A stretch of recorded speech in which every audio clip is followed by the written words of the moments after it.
We have just a little sip, please, before we begin today. Thank you for tuning in. I know we've talked quite a bit about Romans chapter 8, many chapters in the book of Romans. I know we've talked about chapter 7, the struggle that Paul had under law, trying to keep the law and to live the Christian life.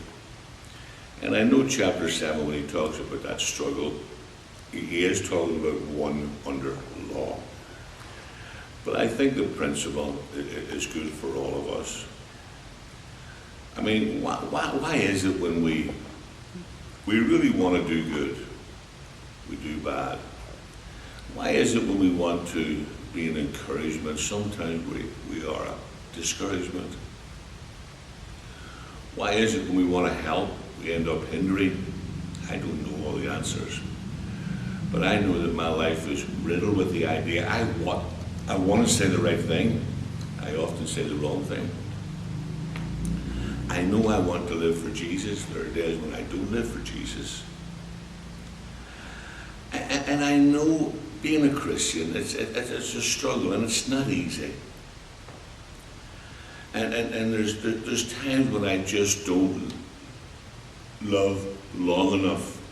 I'm not as patient as I need to be. I know we are to encourage one another, build each other up in the holy faith. Hebrews chapter 10, don't forsake coming together so that we can encourage and build each other up. But at times we're discouraging. Our looks, the way we react to each other. Even sometimes we put others down. We're not content feeling down ourselves, but we have to put others down. Why do you think the devil controls us at times? We tell our children and our grandchildren, now you need to obey, but we do not.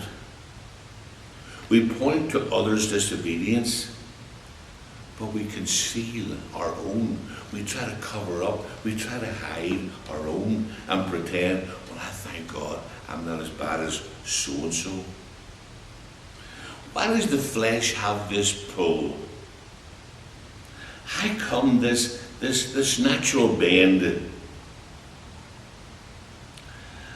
As Christians, we have a never-ending challenge to allow God to establish his kingdom in our heart. The kingdom, the rule of God within our hearts. And we need something more than self-help, self-improvement. We need to realize that we're fighting against spiritual warfare. We need to realize that the carnal weapons are not going to get it. The fleshly weapons are not going to get it. The flesh is weak. But I keep defending myself. Well, it's just the way I am.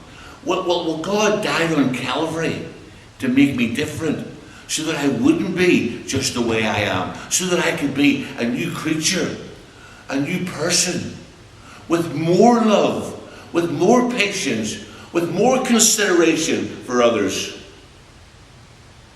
Why is it we're hard on each other? Why is it seems like folks in the grocery store love us more than folks in church? Why? I know the spirit is willing, but the flesh is weak. And I know that fighting spiritual battles, listen, we're always going to be doing it. It's always going to be with us. And we're going to have to fight the good fight. He went into the area of Gennesaret. He came upon a man who was possessed a demon. His name was Legion. He had many demons. The man had been driven out of the graveyard. Wasn't allowed to live in the graveyard. He had been chained many times, but he broke the chains. He had this enormous power. They knew that Jesus, They were afraid that he would torment them. They were afraid. But they come along and they want Jesus to do something else. And the demons, they wanted to do him in. They try to keep us confused. They want us to hate when we should love. They want us to be divided when we should be united. We don't love the way Christ loved. We don't forgive the way Christ forgave. And we pull down rather than build up.